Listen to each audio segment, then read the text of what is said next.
నా పేరు చంద్రశేఖర్. నేను కామారెడ్డి నుంచి ఇక్కడికి రావడం జరిగింది.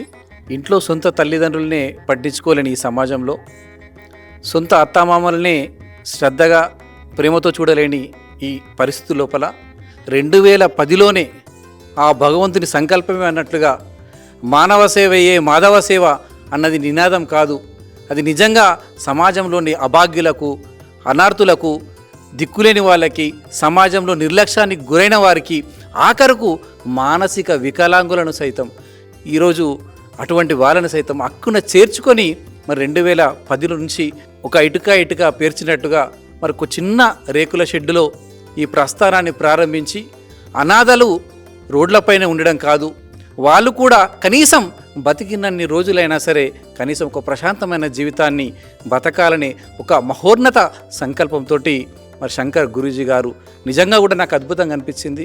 ఎందుకంటే ఈరోజు ఒక్కరోజు సేవలో భాగంగా మరి నేను ఈరోజు ఈ ఆశ్రమానికి రావడం జరిగింది. ఎంతోమంది HIV పేషెంట్స్ కావచ్చు, లేకపోతే మానసిక వికలాంగులు కావచ్చు, ఆఖరకు కళ్ళు కూడా కనిపించని, పూర్తి స్థాయిలో కనిపించని వాళ్ళు కావచ్చు, అటువంటి వ్యక్తులను సేవ చేయడం అంత ఆషామాషి విషయం కాదు. మరి ఇంత పెద్ద వ్యవస్థ, దాదాపు 200 మంది మహిళలు, 400 మంది పురుషులు, 600 మందికి ప్రతి నిత్యం వారికి సేవ చేస్తూ, వాళ్ళ కాలకృత్యాలు తీరుస్తూ, వాళ్ళ ఆరోగ్య సమస్యలను కూడా మరి ఎప్పటికప్పుడు శ్రద్ధ వరుస్తూ ఒక ఆసుపత్రి, దాదాపు ఒక కార్పొరేట్ స్థాయి ఆసుపత్రి నెలకొల్పి మరి నిజంగా కూడా వారికి సేవలు అందించడం ఒకటి. 2, మరి ఈ సేవలో సమాజంలో ఉన్న పౌరులను, సమాజంలో ఉన్నటువంటి విద్యావంతులను, సమాజం లోపల ఖచ్చితంగా అభాగ్యులను కూడా, వాళ్ళు కూడా మన వాళ్ళే, వాళ్ళు కూడా మన బిడ్డలే, కనీసం ఒక్కరోజైనా సరే వారి సేవ చేసుకొని మరి మీ జీవితాన్ని ధన్యం చేసుకోవాలనే ఉద్దేశంతో ఒకరోజు సేవా కార్యక్రమం తీసుకొని మరి వేలాది మంది ప్రజల లోపల ఒక మానసిక ధైర్యాన్ని, ఒక సేవా దృక్పథాన్ని పెంచడం కోసం నిజంగా కూడా మరి శంకర్ గురూజీ గారు గత 2010 అంటే ఇంత ప్రస్థానం లోపల అనాథలు రేకుల షెడ్డు నుంచి మొదలుకొని ఈరోజు కార్పొరేట్ ఆసుపత్రిలో ఒక్కరోజు గడిపితేనే 2 నుంచి 3 వేల రూపాయలు ఖర్చు అయ్యే పరిస్థితి. అటువంటి అద్భుతమైన స్థితిలో వాళ్ళు మరి కనీసం ఆ చనిపోయే రోజున ముందైనా సరే ప్రశాంతంగా బయట ఉంటే వాళ్ళు ఒక 2 సంవత్సరాలు బతికితే ఇక్కడికి వస్తే హాయిగా ఇంకొక 8-10 సంవత్సరాలు హాయిగా ఈరోజు బతికే పరిస్థితి.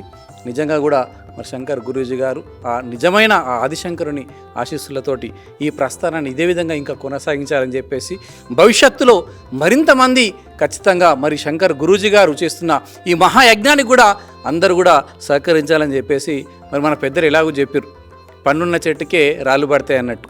మరి ఇంత పెద్ద ప్రస్థానాన్ని పెట్టుకుని ఉంటాయి కదా, కాబట్టి అటువంటి అన్నీ కూడా, ఎందుకంటే సాక్షాత్తు నేను గమనించిన, నేను చూసిన, మరి ఒకరోజు మన ఇంట తల్లిదండ్రులు చేయాలంటే మనం అలసిపోతుంటాం. మరి అటువంటి 600 మందికి ఈ సేవా కార్యక్రమాలు నిరంతరంగా కొనసాగించడంత ఆషామాషి విషయం కాదు.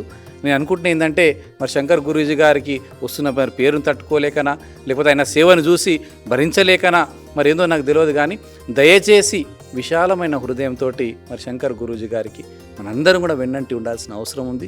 ఈ మహాయజ్ఞంలో, ఈ సేవా కార్యక్రమంలో మనందరం కూడా ఖచ్చితంగా సమాజంలో ఉన్న ప్రతి ఒక్కరూ కనీసం మీ జీవితంలో మరి ఒక్కరోజైనా సరే ఈ ఒకరోజు సేవా కార్యక్రమంలో మీరందరూ కూడా పాల్గొని మరి సమాజ హితంలో మరి శంకర్ గురూజీ గారు కూడా మనందరం కూడా వెన్నంటి నిలవాల్సిన అవసరం ఉందని చెప్పేసి నేను కోరుతా ఉన్నాను. Thank you. అమ్మా నాన్న అనాథాశ్రమంలో జీవిస్తున్న నా అంటూ ఎవరూ లేని 600 మంది అన్నదానానికి సహకరించి పుణ్యం కట్టుకోండి. వారి నిత్యాన్నదానం నిమిత్తం బియ్యం, పప్పు, కూరగాయలు వంటి కిరాణా సామాగ్రిని అందించి మానవత్వం చాటండి. మీ ఇంట జరిగే పుట్టినరోజులు, పెళ్లి రోజులు, పెద్దల వర్ధంతి కార్యక్రమాల వేళ ఈ అభాగ్యులకు శక్తి మేర అన్నదానం చేసి ఆయురారోగ్య అష్టైశ్వర్యాలతో జీవించండి.